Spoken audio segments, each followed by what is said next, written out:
Hello and welcome to the MCQ lecture series. In today's class, I'll be talking about multiple choice questions with respect to Indian economic environment, which is the economics general paper for FYBA. And in this class, I'll be dealing with multiple choice questions with respect to chapter 3, which is talking about industrial environment in India. So let's get started. The first question is, an industrial policy ensures what all things?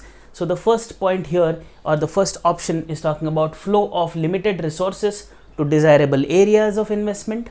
Then the second option is helps governments to regulate and control expansion of industry in an area or in the country per se. Then we have demarcate areas of economic activity, that is which area is going to be public sector entirely, which area is going to be private, and then a public private partnership or a joint sort of things with respect to the same. So these are certain points, and the last option is all of the above. So that is the last point or last option available to us. So an industrial policy ensures all of these things, that is it looks into, or it ensures the flow of limited resources to some target area or desirable area. Then it also looks into, or it also helps the government to regulate as well as control expansion of industrial sector, and also helps the government to demarcate certain areas of economic activity vis-a-vis public, private, and a joint sort of an entity. So these are all the different things which an industrial policy in any country ensures, and therefore here point D is the correct answer. Therefore this is the correct answer of this question. So I hope the first question is pretty much clear, which was with respect to industrial policy.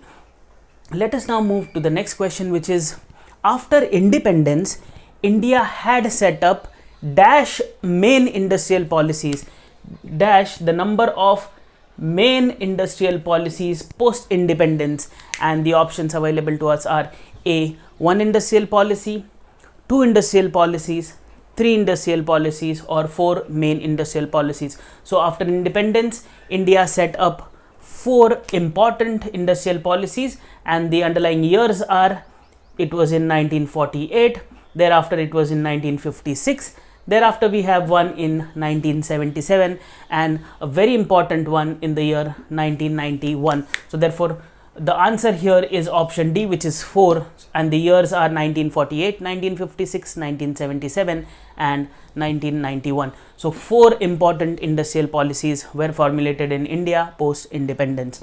I hope this question is pretty much clear.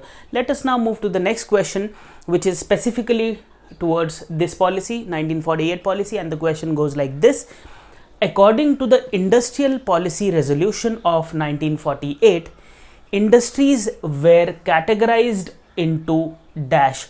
So it was categorized into whether exclusive monopoly of the state, whether state initiative industries, whether private sector industries, or all of these, that is exclusive monopoly of the state, state initiative industries, private sector industries. These were the different categories. Now when I talk about exclusive monopoly of the state, I am looking at atomic energy, I am looking at arms and ammunition, such industries which are exclusive monopoly, or railways, exclusive monopoly of the state. Then we have state initiative sort of industries like the coal industry, steel industry, iron industry, and all of those industries. Thereafter we have the private sector, wherein you can count on a number of industries, and therefore the 1948 resolution categorized industries into all these 3 different categories or subcategories, and therefore here the answer is all of the above. All these were the different categories initiated or made by the Industrial Policy Resolution passed in the year 1948. So I hope this is pretty much clear. Let us now move to the next question, which is again related to the 1948 policy, and the question goes like this: according to the Industrial Policy 1948, exclusive state monopoly, this category I am talking about, exclusive state monopoly includes dash industries. So it includes what sort of industries? I have just given you a few examples of the same. So it includes arms and ammunition, whether it includes production and control of atomic energy. Then we have railway transport, and all of the above. So just now I told you that all these industries like arms and ammunition, then atomic energy, then we have railways per se, these are all exclusive monopolies of the state, and therefore these are all the examples or of monopolies or exclusive monopolies of the state, and therefore option D is the correct answer. All of the above includes the monopoly or exclusive monopolies of the state under the Industrial Policy Resolution of 1948. I hope this question is pretty much clear. Let us now move to the next question, which is talking about the next policy, which was in 1956, and the question goes like this: the Industrial Policy 1956 divided industry into dash schedules. Into how many schedules? The Industrial Policy of 1956 divided industries.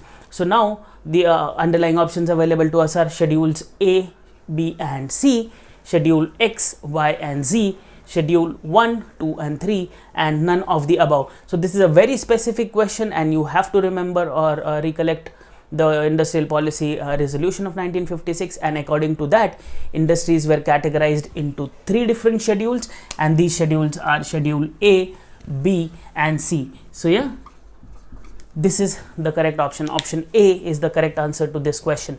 So please remember schedule A, B and C, not X, Y, Z or 1, 2, 3. Yeah. Let us now move to the next question. Now again, the question is related to the policy of 1956, and the question goes like this: according to the Industrial Policy 1956, schedule A industries includes what, or includes dash. Now specific question related to schedule A is asked. Now industries, now let us look at the options available to us.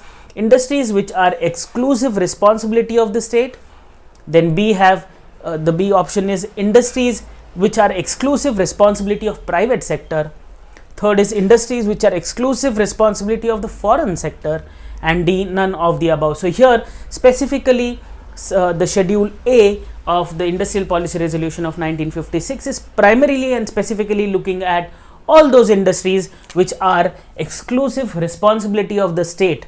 So therefore option A is the correct answer here.